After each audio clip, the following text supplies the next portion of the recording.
Chaque année, on organise un colloque une fois par an dans un territoire. Donc là, cette année, on est venu en Corse. Entre autres sujets sociaux, formation, mais aussi décret plage. Je rappelle que le décret plage qui s'applique maintenant dans tout le territoire est ici en Corse. Sauf qu'en Corse, on a une revendication légitime, notamment en partenariat avec l'exécutif de Corse, c'est de pouvoir mettre en place un moratoire avec la préfète de région de 2 ans pour qu'on puisse traiter au cas par cas l'ensemble de l'application du décret qu'on ne veut pas revoir remettre en cause. C'est vraiment pour qu'on puisse régler les problèmes les uns après les autres, au cas par cas, territoire par territoire. Donc entre autres, on parle de ce sujet-là. Quand une loi s'applique, elle est uniforme et elle ne peut pas s'appliquer de façon uniforme partout. Donc c'est pour ça que nous, on veut faire un moratoire ici, on veut obtenir un moratoire ici en Corse, pour que la loi s'applique, mais qu'on respecte aussi les spécificités des uns et des autres. Donc maintenant le décret plage, on n'est pas là pour le supprimer, l'amender ou quoi que ce soit, on va l'appliquer.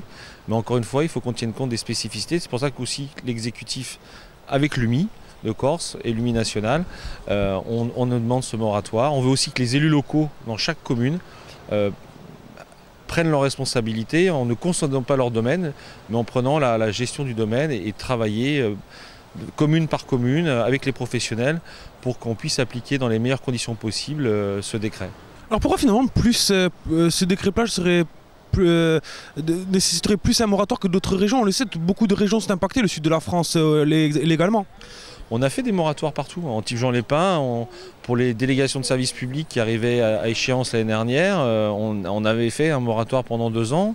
Il y a d'autres communes où on le fait, mais par contre, ce que l'on fait, c'est que chaque commune, chaque bassin, chaque territoire a une spécificité. Même si la loi elle est une et indivisible, en revanche, elle doit s'appliquer, mais tenir compte des spécificités. Et encore une fois, on ne dénature pas le décret. Il faut impérativement qu'on le règle au cas par cas, et c'est possible. Alors bien sûr, à 95%, on règle les problèmes de quasiment tout le monde, et il y a 5% d'établissements qui disparaissent. Je pense à Pamplonne, je pense à Jean-les-Pins, où il y en a eu quelques-uns qui ont disparu.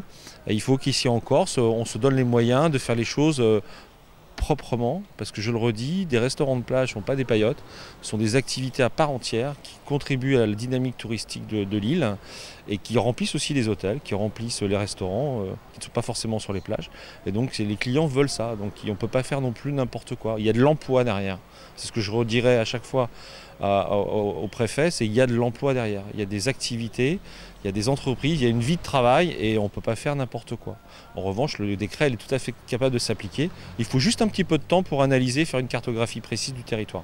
Moi, ce que je voudrais dire, c'est que nous, on ne veut pas rentrer en confrontation avec l'État.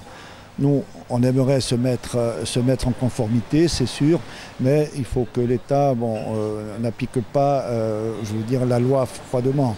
Parce que je pense qu'il faudrait trouver des solutions au cas par cas. Mais là, nous avons un préfet à Bastia qui est très compréhensible. Nous avons la préfète de région aussi qui est très compréhensible. Nous demandons au président de l'exécutif, à l'Assemblée de Corse, d'essayer de trouver aussi une solution tous ensemble. Nous, on aimerait se mettre tous autour de la table pour vraiment trouver une solution.